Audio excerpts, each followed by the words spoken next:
Alors nous sommes à l'affaire au musée Jeanne d'Aboville. Le musée présente depuis le 10 février une exposition intitulée Prélude à Orphée. Avant d'en parler, faisons connaissance du musée avec Marie-Hélène Quin. Marie-Hélène Quin, bonjour. Bonjour. Vous êtes le guide du musée. Présentez-nous cet établissement chargé d'histoire et de mémoire.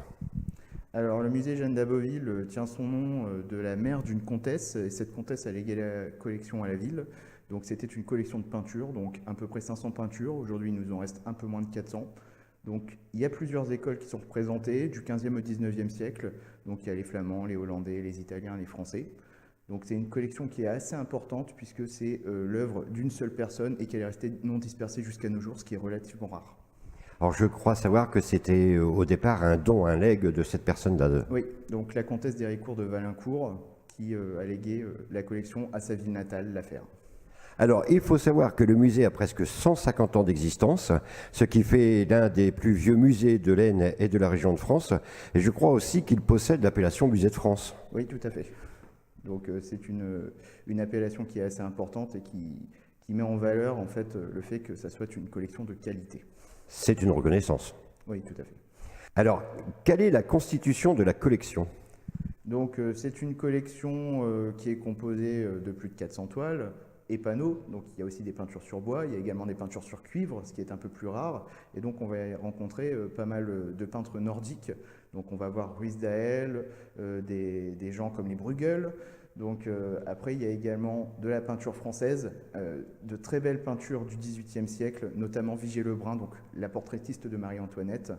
Et on a également quelques très beaux Italiens qui ont été redécouverts récemment à l'occasion des Heures italiennes en Picardie. Notamment Simone Peterzano, donc, qui était le maître du Caravage, un peintre très important dans l'histoire de l'art. Alors, au sein du musée Marie-Hélène Quin, il existe plusieurs salles sur plusieurs étages, comme par exemple la salle des primitifs. Oui, donc là, ce sont des peintures, encore une fois, extrêmement rares, puisqu'elles vont dater du 15e, 16e siècle et tout début de la Renaissance. Et beaucoup ont disparu durant les guerres de religion, surtout dans les pays nordiques. Donc ce sont vraiment des pièces qui ont une très grande valeur aujourd'hui. Alors, vous l'avez rappelé, le musée possède une impressionnante collection flamande et hollandaise. Il y a aussi l'école italienne et l'école française, c'est bon de le rappeler aussi. Et en préparant le reportage, j'ai appris que le musée présente une collection d'archéologie locale et notamment sur Versigny. Oui, donc nous avons une petite collection d'archéologie locale qui nous a été léguée dans les années 80 par Pierre Foulon, donc c'était un archéologue amateur de la région.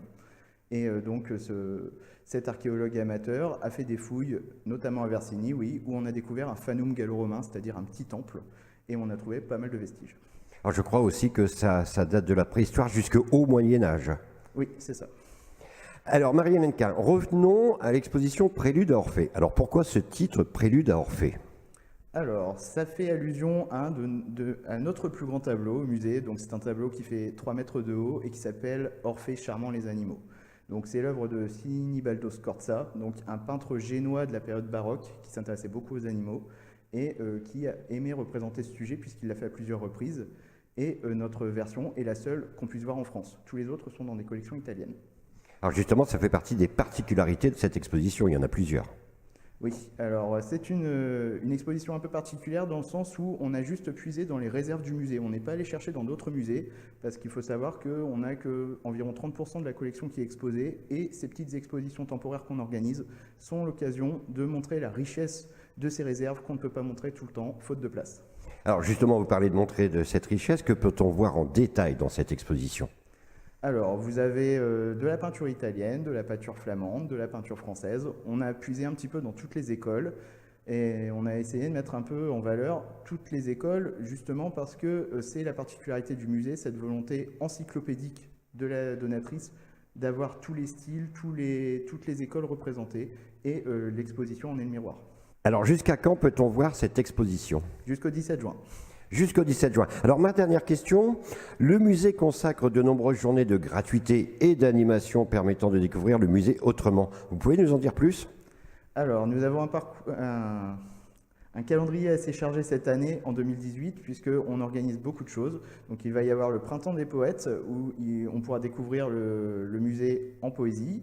Il y aura une animation plutôt orientée adulte, une autre plutôt familiale pour les enfants avec leurs parents. Il va y avoir évidemment la nuit des musées, c'est un incontournable. Il y a également les journées de l'archéologie qui permettent de mettre en valeur cette petite collection archéologique qui n'est pas la face la plus connue du musée. En été, on organise ce qu'on appelle notre parcours estival qui consiste à organiser très régulièrement des visites guidées. Donc si vous n'êtes pas forcément libre pendant les périodes de travail, pendant l'été, il y a moyen de venir découvrir le musée par ce biais-là. Et on organisera également des ateliers. Il y a également un petit événement qui va être assez nouveau cette année. Ça va être devenez dessine-acteur. Donc ça va se passer en avril et début mai. Et durant cette période, si vous venez avec votre crayon au musée pour dessiner, l'entrée est gratuite si vous nous rendez le dessin à la fin. Allez Maria Linka, merci. Un petit coup de publicité. Vos coordonnées, les coordonnées du musée? Alors, nous sommes à La Fère, au 5 rue du Général de Gaulle. Nous sommes ouverts tous les jours de 14h à 17h30, sauf le mardi, et l'entrée est à 5 €.